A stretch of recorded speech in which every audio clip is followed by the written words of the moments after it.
So our first presenter of the day is titled Loyalty Dynamics Theory, a multidisciplinary to understanding loyalty and pro-social behaviors. As that presenter makes their way up, as a reminder, no questions are allowed during the presentation. If you think of a question, please wait until the presentation is over. Following each presentation, I will go ahead and establish a 3-minute question period. How are you guys doing today? Good. So my name is Dr. Randall DeSouza Ordovich Clarkson. It's a mouthful, so some of you guys know me as Dr. O, so we'll keep it simple. So I wanted to present to you my loyalty dynamics theory that my research group has been working on for the past 2 years. It is a multidisciplinary approach to understanding loyalty as well as pro-social behaviors.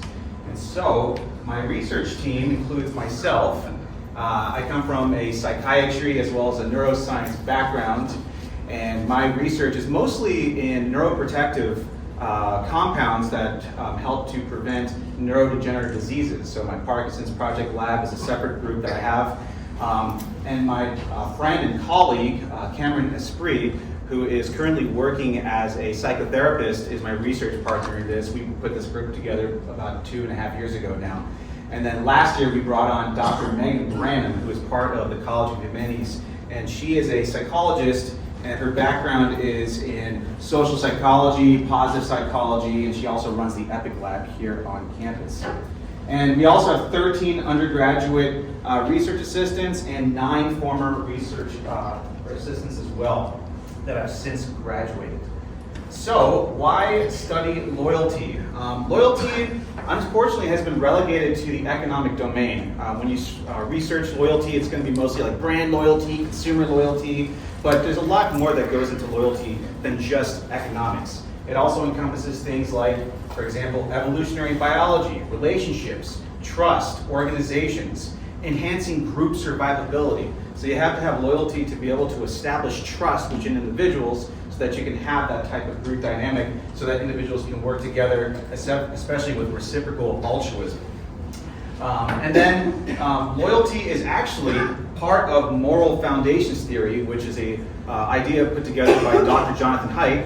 And loyalty and betrayal is just one of the subset domains that Dr. Jonathan Haidt actually looks at. And then what we're really focusing on is how loyalty operates on a spectrum. You have one end of the spectrum where you have absolute utter betrayal, and then you have, on the other end of the spectrum, fanaticism. People who are going down a wrong path because they're overly dedicating themselves to a group that maybe doesn't have human flourishing at heart. And so we are looking for the golden mean, Aristotelian concept of where you have well-developed loyalty, well-adjusted loyalty. And of course, a lot of people ask me, why do you study loyalty? What's the whole purpose of this? Research is me-search. I actually got married 3 years ago to my lovely wife, Esmeralda, and she's actually here tonight. Thank you for your support. And it got me thinking, what does it mean to be a loyal spouse, a loyal husband, a loyal member of the community, loyal to an institution? And so that's when I decided to put this project together. So here's a diagram from one of our first papers that's still in review right now. And loyalty is a spectrum, right? You got one side, which is a vice, where you have betrayal, no loyalty whatsoever. And then you have the opposite end of the spectrum, where you have zealotry and way too much loyalty. What we want to look at is what's in the middle, the golden mean, right? Where it's going to benefit all people and it's going to allow for maximum human flourishing. And so this is where we came up with loyalty dynamics theory, where we're looking at well-adjusted loyalty. Again, kind of a subset of concepts that have been put forth by Dr. Jonathan Haidt and his colleagues. So here are the different domains of loyalty. First, you have the neurological system, right? This is starting with our anatomy, our genetics, right? We have parts of the brain that are going to be important for social relationships. So the amygdala, huge section of the limbic system that is important for understanding threat in our environment and also for understanding group cohesiveness, right? Distinguishing in-group versus out-group. We also have neurotransmitters like serotonin. You have certain neurons in the brain, like von and Kahneman neurons, that are important for mirror system, so it allows for empathy. And then you also have other hormones like oxytocin that are important in pair bonding. So this is the anatomy of pro-social behavior. And then going beyond that, you have also the evolutionary biology aspects For example, in chimpanzees and primates, they have kind of grooming behaviors that allows for social cohesion, developing trust, developing relationships, etc. The work of Franz de Waal, for example, looks very heavily into this type of relationship dynamic. And then you also have sympathy, loyalty, trust, respect. These are foundations and pillars of morality. And then you have the psychological domain. And by the way, I'm going through the 5 major domains that we were researching. This is the second one. So psychology and sociology, you have to have group cohesiveness to allow for the sense of belonging. And also, there's fear of rejection. If an individual gets rejected from the in-group and they get cast out of an organization, evolutionarily speaking, those individuals don't survive very long.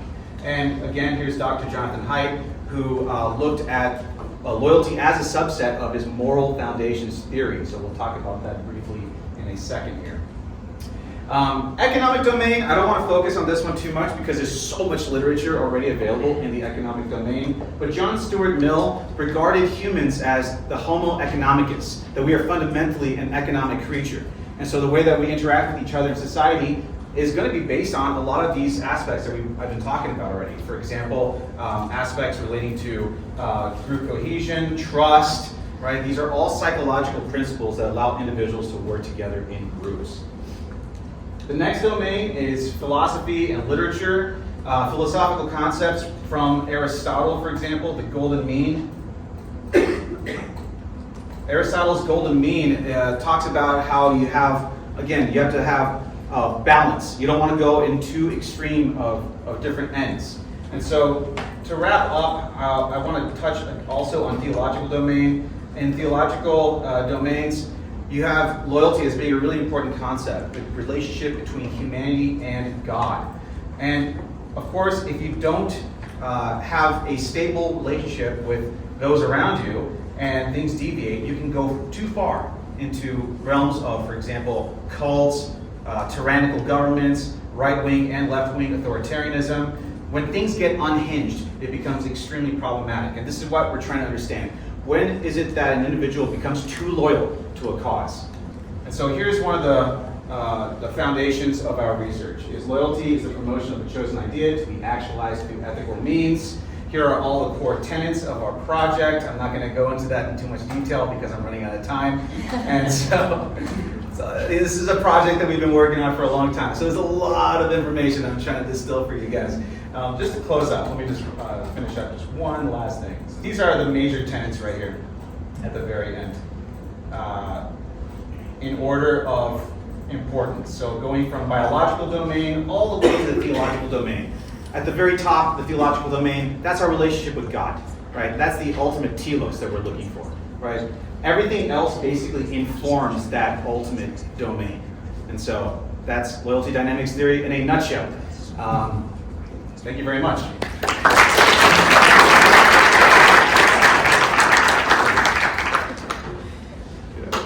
Awesome. Do we have any questions? Go ahead. What was your survey method? Sorry? What was your survey method? Our survey, we got 900 respondents on a questionnaire that we issued through Google Forms. And the survey was asking a couple questions. For example, how important is loyalty in your day-to-day decision-making process? And does loyalty impact your daily decisions? And from that, we got 641 respondents for the part 1, so that's the quantitative component. And it turns out in our research that part of the demographics that were most interesting were political affiliation. So it turns out that conservatives actually place more importance to loyalty than liberals do, which actually ties in very closely with the work of Dr. Jonathan Haidt. This is from his work, where on the top left you see liberals give more credence to the concepts of harm and fairness, whereas on the right, conservatives actually kind of balance everything out. So they care about harm, they care about fairness, but they also care about in-group, they care about loyalty, and they care about purity as well, and authority. And then we did a quantitative analysis, and this was the quantitative component of that. So 257 respondents. Some of the themes here are kind of interesting. For example, moral alignment, consistency. So if an individual is morally aligned with you, liberals care about that more. Versus consistency and loyalty, it's more something that conservatives care about, is consistency. And then also religious values. This one's really interesting. Liberals don't really care too much about Christian values, as it turns out, according to our survey data. But it's not to say that liberals don't care about religion. They actually do care about religious values, as you see in that second column here. Liberals do care about religion, but not necessarily Christianity. So that could be an interesting follow-up study. Who knows? But thanks for the question. I don't know if that answers your question. Yeah, thank you. Do we have any other questions for our first presenter? I have a question. Where did you get the sample population from? Mostly GCU students, and it was an online anonymous survey, so anybody that had a link to the survey was able to take the survey. But the majority of the respondents were here from GCU. And you'd be amazed, we have a very diverse student body. We have Christians, we have agnostics, atheists, we have liberals, conservatives, across the board. It's been very revealing doing this type of research. Yeah. You mentioned that there is having an unhealthy dynamic with people who create a very extreme form of loyalty. Yes. Are there any other indicators that push people towards that, or anything That else? is one of the main research questions that I wanted to do at some point. That was the last point here. That would make for a very interesting follow-up study.